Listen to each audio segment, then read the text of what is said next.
शिमाली गजा के अस्पतालों का टैंकों से घेराव, बिना वक्फे की बमबारी, अस्पताल में नकलो हरकत करने वालों पर स्नाइपर से हमले, न अस्पताल से इनखला मुमकिन, न एम्बुलेंसों को जख्मियों को अस्पताल लाने की मोहलत। अल-शिफा अस्पताल की बिजली बंद होने से 3 नौमौलूद दम तोड़ गए, 37 की जानों को खतरा लाहक। बच्चों से मुतालिक यूएन एजेंसी यूनिसेफ का गजा के अस्पतालों और बच्चों के तहफ़्फ़ुज़ का मुतालबा। कहा कि खौफनाक इत्तलात मिल रही हैं, बिजली बंद होने से इंक्यूबेटर में बच्चे मर रहे हैं। आलमी इदारे सेहत का कहना है कि गजा के सबसे बड़े अल-शिफा अस्पताल से उनका राबता कट गया। खतरनाक होती सूरत हाल पर तशवीश का इजहार, डॉक्टर्स, आउटडोर, बॉर्डर फौरी जंग बंदी का मुतालबा। कहा कि फौरी अमल ना हुआ तो अस्पताल मुर्दा खाना बन जाएंगे।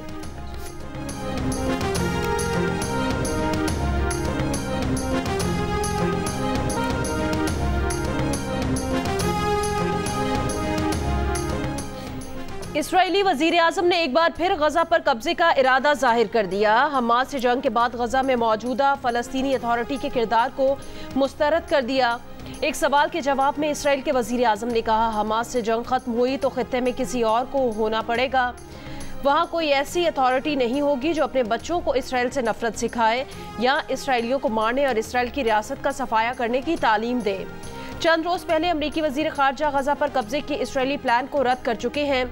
G7 इजलास के बाद एंटनी ब्लिंकन ने कहा था, ये बात वाज़ेह है कि इसराइल गजा पर कब्जा नहीं कर सकता। उन्होंने फ़लस्तीनी ज़ेर क़यादत हुकूमत और फ़लस्तीनी अथॉरिटी के तहत मगरबी किनारे के साथ मुत्तहिद गजा की बात की थी।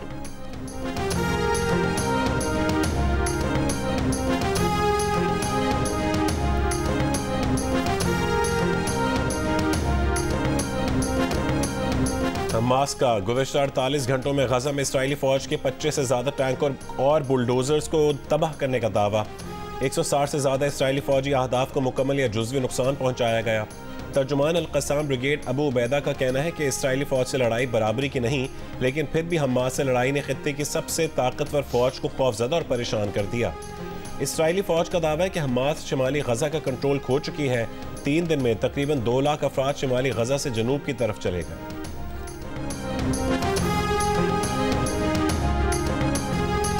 गजा पर इसराइली बमबारी के खिलाफ इस्लामी मुल्कों के रहनुमा इकट्ठे हो गए। सऊदी अरब के दारुल हुकूमत रियाद में इस्लामी ताउन तंजीम और अरब लीग का मुश्तरका सरबराही इजलास। गजा पर जंग के लिए इसराइल के हक़ दिफा के जवाब को मुस्तरद कर दिया।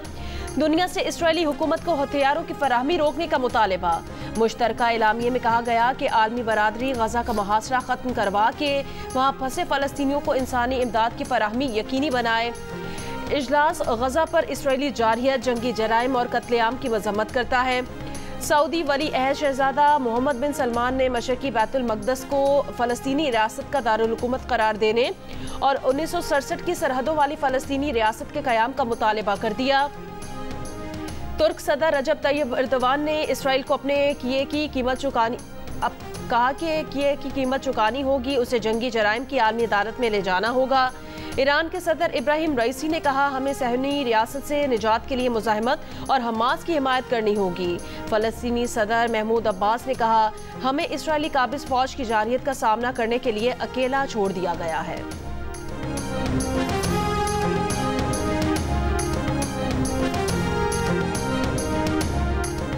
पाकिस्तान ने फ़लस्तीनी रियासत का दारुल हुकूमत अल-कुद्स अल-शरीफ को करार देने का मुतालबा कर दिया। अरब इस्लामी सरबराह कॉन्फ्रेंस से खिताब करते हुए निगरान वज़ीर आज़म अनवारुल्लाह काकड़ ने कहा कि इसराइल एक जारे और काबिज़ मुल्क है। इसराइल के जंगी जराइम को आलमी अदालत इंसाफ ले जाना चाहिए। मसले के 2 रियासती हल के लिए फ़लस्तीन और इसराइल के दरमियान डायलॉग से रास्ता निकाला जाए। निगरान वज़ीर आज़म ने कहा है कि गजा पर इसराइली बमबारी से अस्पताल, स्कूल और अक़वाम मुत्तहिदा के दफातर भी महफूज न रहे। गजा में फ़लस्तीनियों का कत्लेआम फौरी तौर पर रोका जाए। गजा में फौरी तौर पर इंसानी इमदाद की फराहमी यकीनी बनाई जाए। गजा में कत्लेआम रुकवाने की जिम्मेदारी सलामती काउंसिल पर आयद होती है। पाकिस्तान 1967 की सरहदों के मुताबिक रियासत फ़लस्तीन के क़याम का हामी है। वज़ीर आज़म की रियाद में सऊदी वली अहद मोहम्मद बिन सलमान से भी मुलाकात। निगरान वज़ीर आज़म ने फ़लस्तीनी कॉज को उजागर करने के लिए सऊदी वली अहद मोहम्मद बिन सलमान की कोशिशों को सराहा।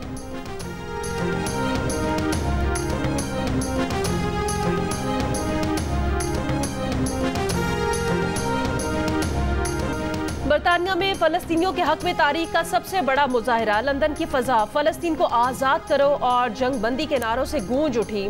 फलस्तीन यकजहती मुहिम के सरबराह का दावा है कि मुजाहिरे में तकरीबन 1 मिलियन अफराद शरीक हुए। बरतानवी पुलिस की 3 लाख अफराद मौजूद होने का दावा। मुजाहिरीन ने इसराइली वजीर आज़म नेतन्याहू को मौजूदा दौर का हिटलर करार दिया। तारीखी मुजाहिरे में पाकिस्तानी कम्युनिटी की भी बड़ी तादाद में शिरकत। फ्रांस, स्पेन और जनूबी अफ्रीका समेत दुनिया के कई ममालिक में मुजाहिरे।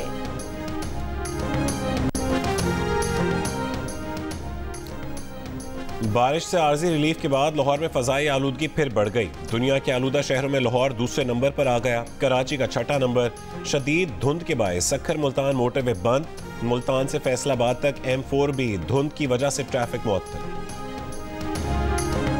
वर्ल्ड कप से पाकिस्तान की छुट्टी। आखिरी मैच बड़े मार्जिन से जीतना था, टीम बड़े मार्जिन से हार गई। खिलाड़ियों की वतन वापसी आज से होगी। कुछ खिलाड़ी सुबह और कुछ शाम को दुबई रवाना होंगे, वहां से अपने अपने शहरों की फ्लाइट पकड़ेंगे। इंग्लैंड के खिलाफ मैच में टॉस हारते ही सेमीफाइनल के इम्कानात खत्म हो गए। वर्ल्ड कप का पहला सेमीफाइनल 15 नवंबर को भारत और न्यूजीलैंड के दरमियान मुंबई में होगा। दूसरा सेमीफाइनल 16 नवंबर को ऑस्ट्रेलिया और जनूबी अफ्रीका के दरमियान कोलकाता में होगा।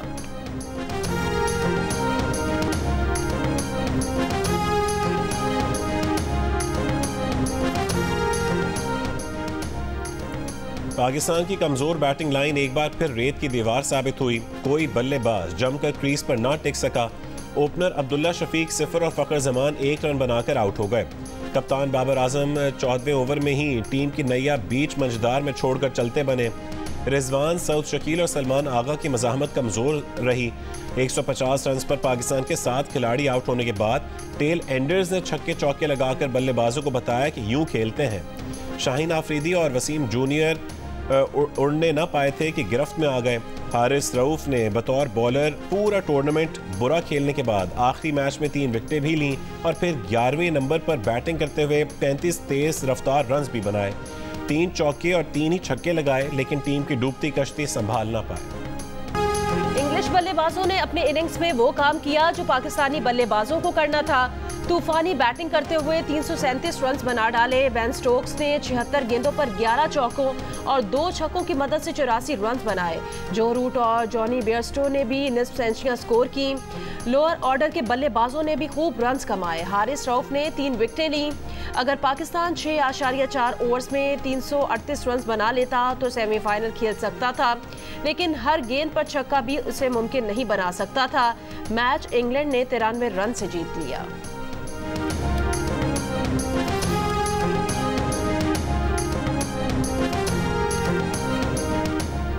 पाकिस्तान क्रिकेट टीम के डायरेक्टर मिकी आर्थर का कहना है कि सेमीफाइनल तक रसाई के लिए जिस तरह की क्रिकेट दरकार थी वैसी नहीं खेले। नसीम शाह होते तो बॉलिंग बेहतर होती। सिलेक्शन में तसलसल का होना ज़रूरी है। बाबर आजम को मौका देना चाहिए, वो गलती से सबक सीखेगा। गलती करना जुर्म नहीं, हर कोई करता है। प्लेयर्स को एतमाद देना अहम है। अब फोकस ऑस्ट्रेलिया के खिलाफ टेस्ट सीरीज पर है। खैबर पख्तूनख्वा के निगरान वजीर आला मोहम्मद आजम खान इंतकाल कर गए। सूबाई काबीना भी तहलील हो गई। खैबर पख्तूनख्वा के नए निगरान वजीर आला के नाम पर मुशावरत के लिए गवर्नर गुलाम अली ने साबिक वजीर आला महमूद खान और साबिक अपोजिशन लीडर अकरम दुरानी को आज 11 बजे मुशावरत के लिए बुला लिया। कहा 3 दिन के अंदर नए निगरान वजीर आला के इंतखाब से मुतालिक फैसला करें। अवामी नेशनल पार्टी के सूबाई सदर एमल वली खान की गवर्नर पर तनकीद। कहा वजीर आला के इंतकाल के चंद घंटे बाद इजलास तलबी कहाँ की रिवायत है।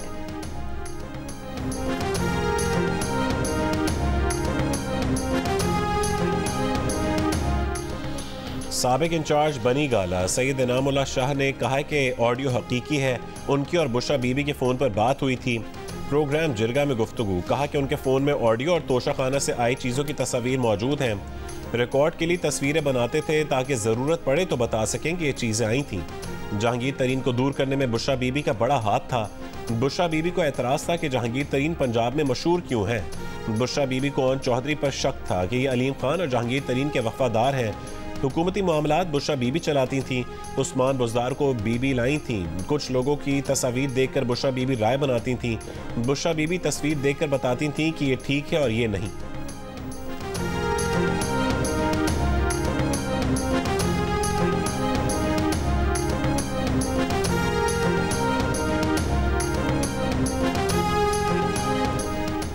असद उमर ने चेयरमैन पीटीआई से राहें पक्की पक्की जुदा कर ली। पीटीआई की बुनियादी रुकनियत से मुस्ताफी, सियासत भी छोड़ने का ऐलान।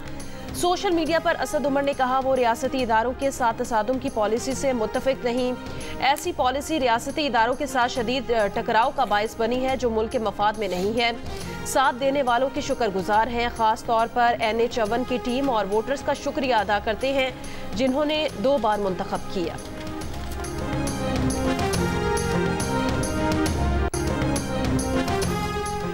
तहरीक इंसाफ को कराची में वर्कर्स कन्वेंशन से पहले इलेक्शन कमीशन को खत। तर्जुमान तहरीक इंसाफ शोएब शाहीन ने कहा है कि 100 से ज़्यादा जगहों पर कन्वेंशन की इजाज़त मांगी लेकिन इजाज़त ना दी गई। तहरीक इंसाफ को साइडलाइन करने की कोशिशों का नोटिस लिया जाए।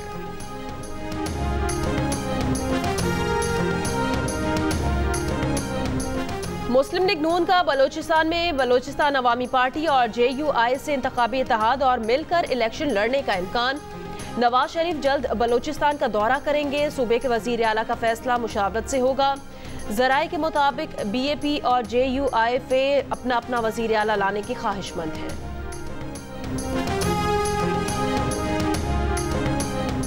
मुस्लिम लीग नून का वफ्द आज कराची में MQM पाकिस्तान के बहादुराबाद मरकज जाएगा। हम ख्याल जमातों के अरकान से सीट एडजस्टमेंट पर राबतों का सिलसिला जारी। अयाज सादिक का कहना है कि बिलावल के बयानात से पीपल्स पार्टी के उम्मीदवारों का मोराल डाउन हो रहा है। वजीर आजम अगर लाहौर से नहीं होगा तो जाती उमरा से होगा। साद रफीक बोले सिंध में किसी के खिलाफ इत्तेहाद नहीं बना रहे, हम ख्याल लोगों से इंतखाबी इत्तेहाद बनाना नून लीग का आईनी और जमहूरी हक है।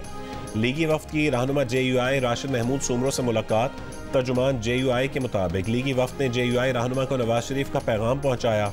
अयाज सादिक ने कहा है कि वक्त आ गया सिंध के अवाम की उमंगों के मुताबिक सिंध में मुतबादिल क़यादत लाई जाए। मुस्लिम लीग नून के वफ्द की पीर पगारा से भी मुलाकात। सिंध में मिलकर इंतखाबात में हिस्सा लेने और मुस्तकबिल की सियासी हिकमत अमली पर गुफ्तगू।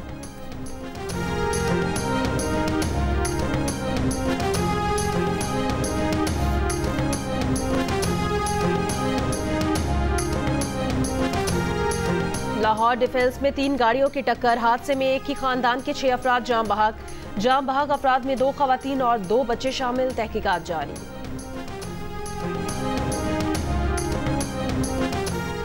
कराची के इलाके सुरजानी सेक्टर 7A में घर से गला कटी लाश बरामद।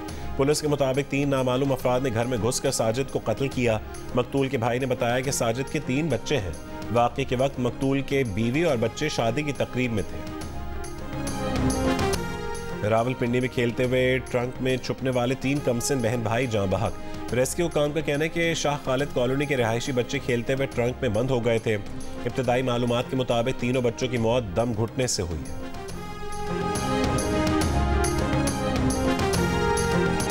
इसराइल को हमलों से रोकने और फ़लस्तीन में जंगबंदी के लिए अमरीकी सदर के डेलावेयर घर के करीब दर्जनों अफराद का एहतजाज।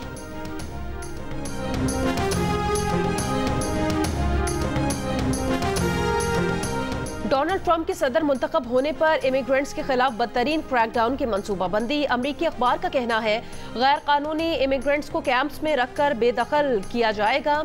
हर साल लाखों अफराद को मुल्क बदर किया जाएगा। अशरों से अमरीका में गैर कानूनी तौर पर मुकीम अफराद भी बेदखल किए जाएंगे। बाज़ मुस्लिम ममालिक के शहरियों के अमरीका आने पर पाबंदी फिर से लगाई जा सकती है।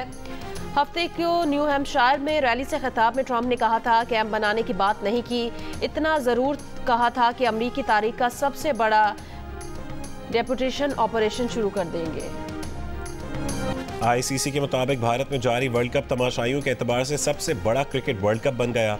अब तक 10 लाख से ज़्यादा तमाशाई मैचेस देखने स्टेडियम्स का रुख कर चुके। ये संग मील जुमे को अहमदाबाद स्टेडियम में जनूबी अफ्रीका और अफगानिस्तान के मैच में अबूर हुआ। वर्ल्ड कप में अभी सेमीफाइनल्स और फाइनल भी बाकी है।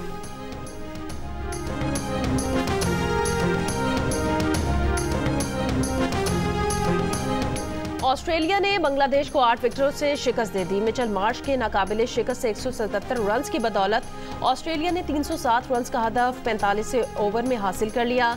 स्टीव स्मिथ ने 63 रन बनाकर नॉट आउट रहे। बांग्लादेश ने पहले बैटिंग करते हुए मुकर्ररा ओवर्स में 8 विकेटों पर 306 रन बनाए थे। मुजफ्फरगढ़ में थल जीप रैली का फाइनल राउंड। प्रीपेड कैटेगरी के मुकाबले आज होंगे। नादिर मक्सी और साहबजादा सुल्तान समेत मुल्क के नामवर रेसर्स हिस्सा लेंगे।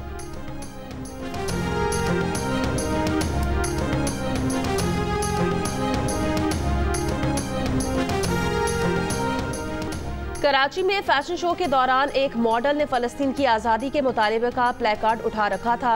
फ़लस्तीनियों के लिए 1 मिनट की खामोशी इख्तियार करने की भी गुजारिश की। और शादी से नाउम्मीद हैदराबाद की रुखसाना ने दिल का रिश्ता ऐप से अपनी उम्मीदें जोड़ लीं। घर वालों के तानों से तंग आकर रुखसाना ने दिल का रिश्ता ऐप डाउनलोड की और एक ही दिन में 1000 लड़कों को शादी के लिए रिक्वेस्ट भेज दी। रुखसाना को यकीन है कि वो चंद रोज में पाकिस्तान की नंबर 1 रिश्ता ऐप के जरिए अपना जीवन साथी तलाश करने में कामयाब हो जाएगी।